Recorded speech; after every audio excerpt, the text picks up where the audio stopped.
Louvado seja nosso Senhor Jesus Cristo, para sempre seja louvado. Querido povo de Deus, Evangelho do dia, quinta-feira, dia 2 de novembro. O Senhor esteja convosco, Ele está no meio de nós. Proclamação do Evangelho de Jesus Cristo segundo São Lucas. Glória a vós, Senhor. Naquele tempo, disse Jesus a seus discípulos: que vossos rins estejam cingidos e as lâmpadas acesas. Sede como homens que estão esperando o seu Senhor voltar de uma festa de casamento, para lhe abrirem imediatamente a porta logo que ele chegar e bater. Felizes os empregados que o Senhor encontrar acordados quando chegar. Em verdade eu vos digo, ele mesmo vai cingir-se, fazê-los sentar-se à mesa e passando os servirá. E caso ele chegue à meia-noite ou às 3 da madrugada, felizes serão se assim os encontrar.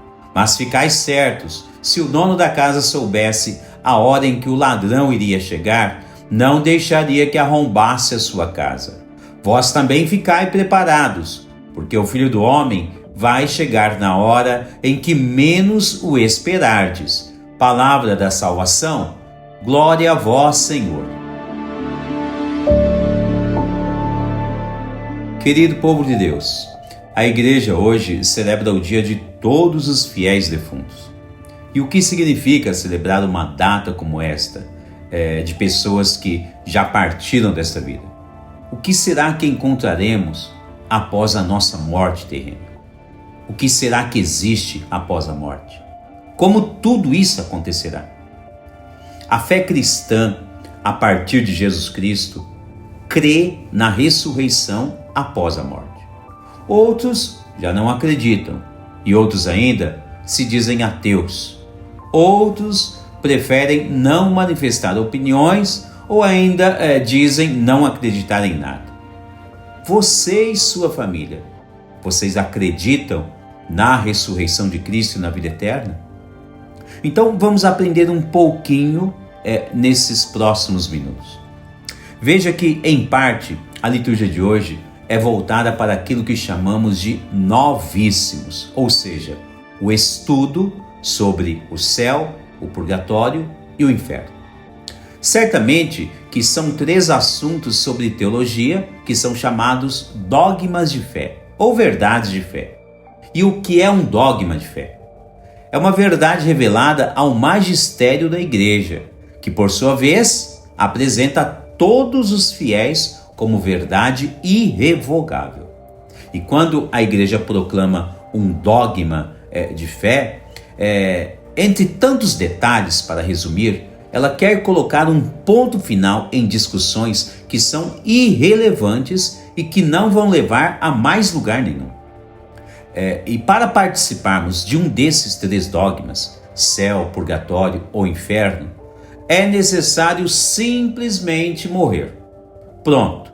Ao morrer, teremos diante de nós um desses 3 dogmas.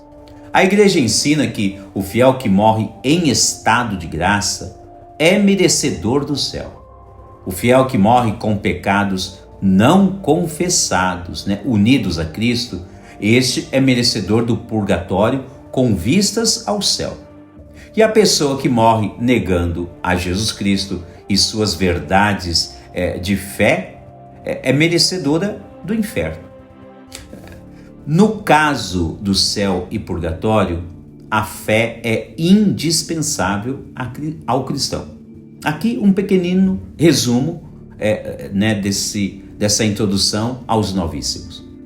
É bem verdade que a condição de crer em Jesus Cristo traz uma consequência, a qual deve promover na vida interior do fiel o desejo de participação ativa na Santíssima Eucaristia ou nos demais sacramentos e ensinamentos da igreja, visto de um modo geral.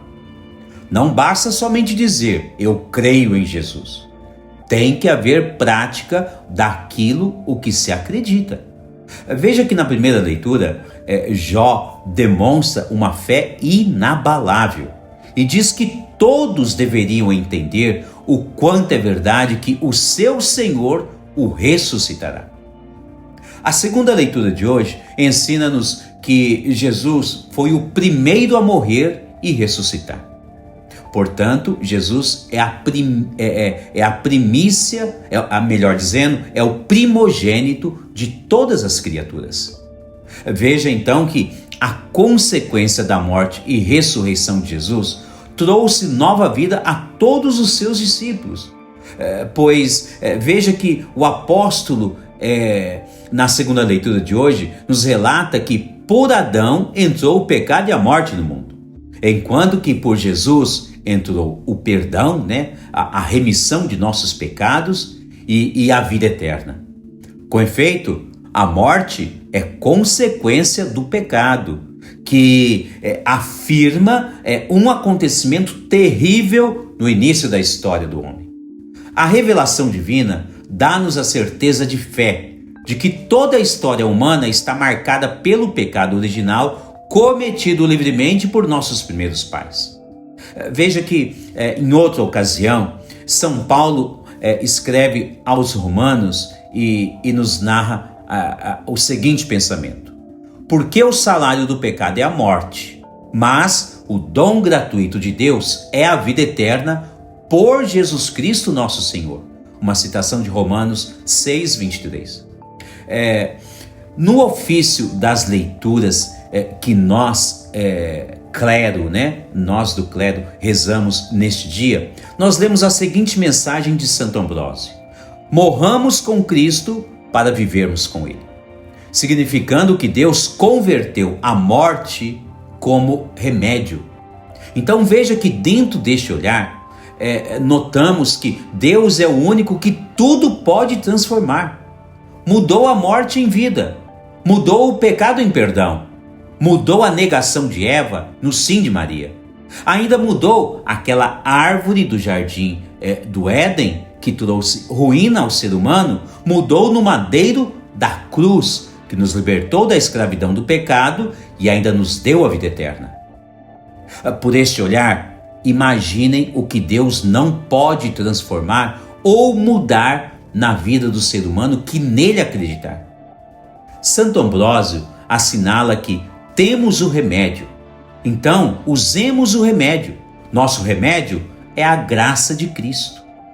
Sem dúvidas nenhuma, este é o melhor de todos os remédios, pois podemos e devemos usá-lo a todo instante sem interrupções. Este é o tipo de remédio, melhor dizendo, que não tem nenhuma contraindicação. Devemos usá-lo a todos os dias, a todo momento, em abundância. O remédio que brota do lado aberto de nosso Senhor Jesus Cristo, no alto da cruz, no Monte Calvário. Aliás, este é o pedido que o Senhor nos faz no Evangelho. Se queremos um dia ressuscitar com Jesus, devemos estar sempre preparados, esperando o Senhor voltar como se voltasse de uma festa.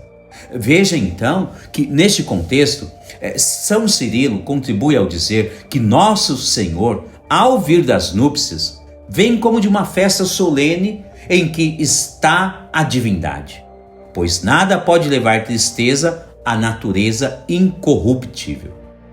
Podendo ser traduzido ainda que tanto como o Filho, o Pai e o Espírito Santo já estão em festa solene e eterna no céu.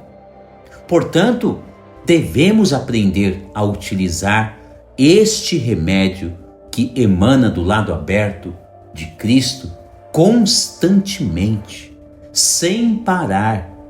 Esta é uma forma de estar esperando o seu Senhor voltar.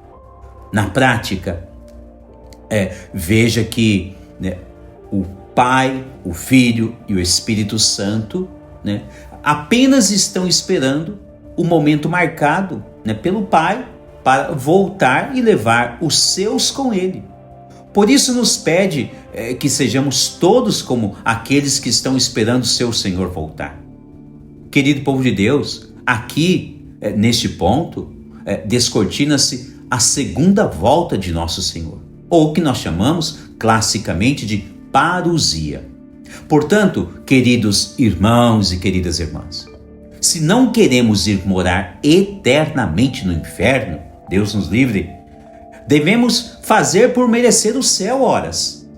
Então, primeiramente, peçamos que Deus livre a todos nós do inferno. Exatamente, livre a todos nós.